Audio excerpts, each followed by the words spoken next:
Why is the internet acting like they've never seen a desi baddie? Have you ever watched Miss Universe? Or watched a Bollywood movie? Do you have Google? For some reason, the West always has to make it known that we do not fit into their beauty standard. That if you're pretty for an Indian girl. But the main issue is that a lot of Indians are still looking for validation from the West. Is this how you become confident in your own skin? By allowing the Western gaze to dominate your beauty standards. Then you should get used to some gigantic couch potato with the username master_bader69 telling you why you're cooked because you're Indian. And in the West, we're only allowed to exist in this reductive stereotype of like the ugly, nerdy Indian. So when Indians in India go viral for being hot at a Tyler concert, the internet decides, oh, maybe we shouldn't be racist to India. India is incredibly diverse with hundreds of different ethnic groups, cultures, languages. There's no one look to being Indian. The scariest part is that these people truly think that someone is only valuable or human if they are attractive.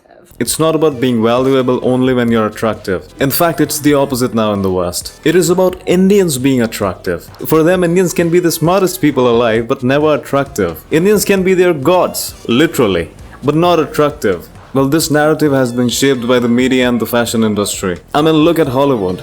They have this one archetype of Indians. They think all Indians look like this, which is, of course, far from reality.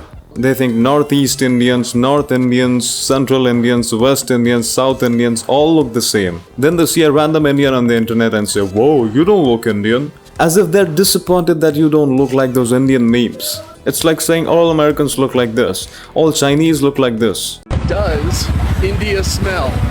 Yeah, sometimes. Like green and new construction and exotic spices. But you meant gross smells, and yeah, sometimes. But guess what? So does every other country in the world. Cities like New York, Sao Paulo, and Paris all smell. New York, you get pizza, then garbage. Coffee, then urine. Tacos, then body odor. India is nowhere near that level of gross smell. What, you think Indians were using masala as deodorant? No! For a country of 1.4 billion people, India is pretty free of gross smells. Well, it completely depends on one's subjective experience. If you go to some dystopian abandoned public toilet looking for authentic cuisine, you'll obviously end up with nothing but shit. And for some people, Europe actually smells way worse than any other place. But since this doesn't fit the narrative, nobody cares. And you still have people like Sarfaraj Ahmad Sayam, possibly from Bangladesh, writing poop jit in the comments under this post. You see, it's about the narrative. Even if these are just fake accounts made for rage bait, they manage to carry the narrative forward. They will cherry pick the most disgusting things and sometimes even spread outright lies just to keep this propaganda going. Indian women, some of them are like super duper chopped. Like some of them are like, they look like Neanderthal. Again, not my place to speak on this, but what's up with the hate towards Indian women, bro? Like, bro, I've been noticing this within like the past recent years, like just Indian women and no diddy, Indian men have just been getting shit on by people. Y'all have been calling them chopped and shit. Y'all have been saying, ugh, they stink. Why? Why? And bro, first of all, that's not even fucking true. First of all, who cares even if they are? Is that the biggest issue in your life? And secondly, it's vague and completely misleading. Most Indian girls don't look like that at all. But even if they did, that's awesome, she's beautiful. Making street food with their feet and their bare hands, and it's disgusting. And all that is modern day propaganda. They actually do those things, alien. Yeah, they do those things in like super duper impoverished areas. Indian women are chopped, Indian men are chopped. Oh, they stink, da da da da. Bro, it's propaganda. It's more propaganda, it's more lies, it's more brainwashing that they have to instill on the Western world. They did this with so many countries. India is not one of them. And I'm not saying India is perfect, but which country is, man? We now have non-Indians talking more sense than many Indians when it comes to India. This is for the brown sepoys who justify racism, essentially saying Indians deserve it because India has issues. If you've never been to India, you probably think you understand it. But India isn't something you understand. It's something you experience. The contrasts and contradictions of India are so vast. That contrast is something one cannot understand from afar. You have to be here to feel it. You can live wherever you like, and no place is perfect. But you know it's propaganda when all you ever hear are negative things about a place or its people, which is objectively just not true. It's like these haters are mad at India for simply existing. Some of them even say that colonialism was necessary for India's development. A lot of Indians I meet, because I said they didn't know much about their own history, they also seem to be deluded into the fact that the British did some good things here in India. Yeah, like there were things India that the Britain did to benefit India. Nothing Britain did was done to benefit India. Are there things the British may have left in India when they got the hell out of India that have benefited India?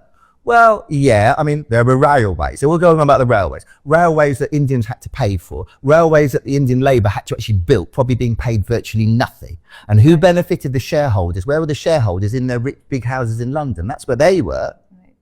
So yeah, maybe that. And were there bridges? Yes, there were bridges that were left behind, that were built by him. Yeah, do you know what? Every country in the world pretty much has bridges and railways. They didn't need British people to help them build them. You know, it's just technology that went around the world. And we still have a lot of people with a slave mindset here. They would rather accept the colonizers' version of history than what actually happened, because the inferiority complex is deeply ingrained in them, and it shows in the way they talk and carry themselves. But no dear, the British did not civilize Indians. I've noticed that most Englishmen think that history began with the signing of the Magna Carta.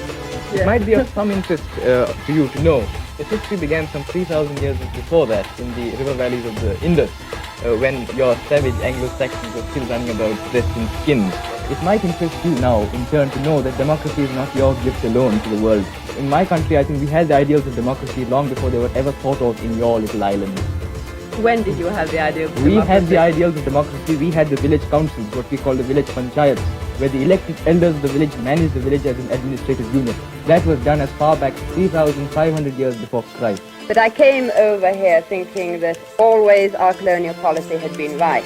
I definitely believed that the whole world should be grateful to us for everything that we had done for them. Well, what would that nation have been like today?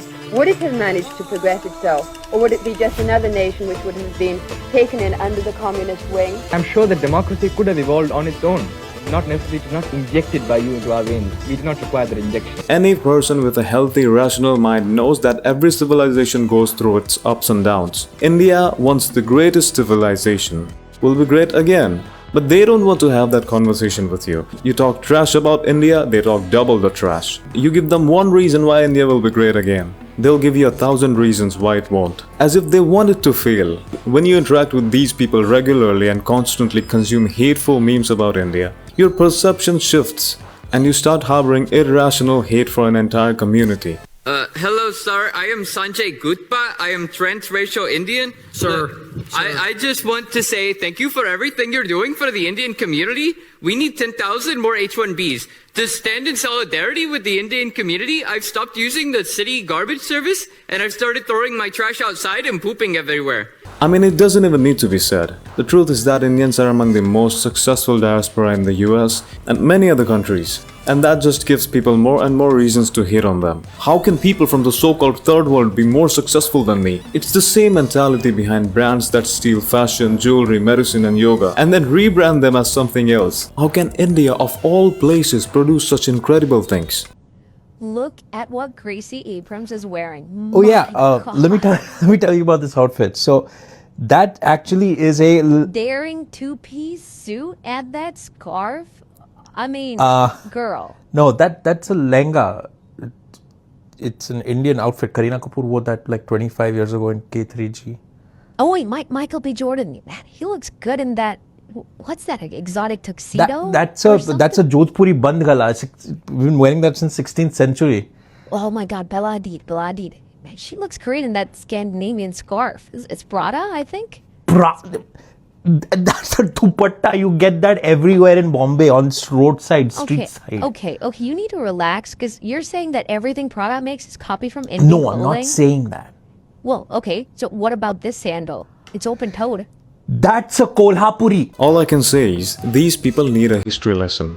Why is it that the Europeans were the ones who colonized the world and not the other way around? India had carbon steel before anyone, superior navigational systems, rockets, mathematicians that the entire world borrowed. The Chola Empire built a maritime dynasty across Southeast Asia. But here's the difference. When the Cholas arrived, they didn't enslave the locals. They intermarried, they traded, they created syncretic cultures. Local populations were able to keep their land, their dignity, their culture, their names, their beliefs. And that's not weakness by the Cholas. It was a choice made of honor and empathy even in the midst of war. In Dharmic civilizations, there's a concept called Dharma Yuddha, righteous warfare. You don't pillage land, you don't harm women and children, you defeat a king and form an alliance, letting him keep his throne. And was it always followed perfectly? No. But it was the standard. The ethical floor was just that high. Now compare that with what Europe chose to do. Mass enslavement with zero rights, forced cultural erasure, your gods are gone, your language is gone, your self-belief is completely crushed. Systematic extraction of every last resource until the land was completely hollow. At that point, you can't claim that it was survival. It was just greed without a conscience. Europe's competitive environment built the weapons. I get that. But the choice to use those weapons to dehumanize entire civilizations, that's the variable that no one talks about. The arms race gave them a gun, but the lack of an ethical framework told them it was okay to point and shoot blindly. At the end of the day, it's not enough to just be the strongest. You have to ask yourself, what did you do with that strength? This is the worst airport lounge I've ever been in, but it's the Air India lounge in JFK. Actually, the worst thing about this lounge was the smell, okay? It just really smelled like Indian food, and I know that's what they had there. Hello, Hannah. I see you're also a food creator, so allow me to offer a helping hand. How Air India is an airline that transports 20 million people per year to and from India, hence the name Air India. And oh my god, you guys, it turns out that people who like going to India also like Indian food. That's so hard, Hannah. Of course, if you nitpick things like this and try to paint a narrative to justify your hatred for an entire community, you just look stupid. You need to get a life. Some people do manage to see through this propaganda though. They know that blind hatred and prejudice make you stupid and miserable. And the issue is if this continues and people continue being, negative and by the time I'm living in India, I'll be receiving hatred just because I'm there. Just because I'm a white man in India, I'd be getting hatred by everyone there because it's just, you assume foreigner means opponent. Foreigner means enemy. That's just how the mindset is. It happens everywhere in the world. It's not just India that's exclusive to this, but India's been dealing with a lot of hate.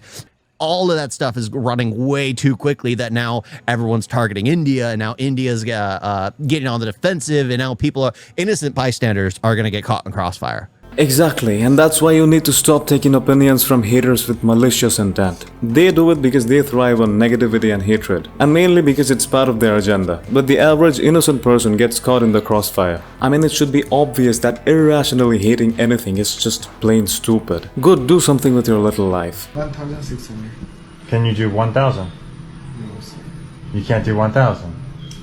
Lastly, 1,400. It's $20, dude. Holy cow. How cheap are you? You can't get a better deal than $20 for a place to stay at night. Because the cheapest hotel, in the United States is a Motel 6, $65 a night. $20? I mean, how cheap? This is ridiculous. These backpackers go to these places and it's like a competition about how little money they can spend. It's ridiculous. That's a pretty nice room for $20. You can't beat it. He's gonna complain, there's gonna be something wrong. It's clear he wanted to frame the narrative in a particular way. That's what these influencers do, finding data to support their confirmation bias. You have influencers showing the exact opposite too, but they don't blow up, because it's not cool to talk about India without hatred and prejudice, right? Pretty little baby, I'm so in love.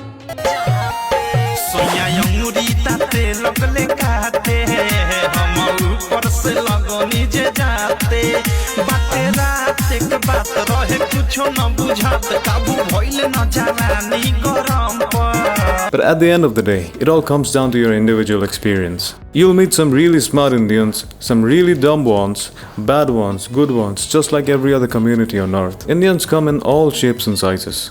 You just need to take off that lens of racism, prejudice and stupidity.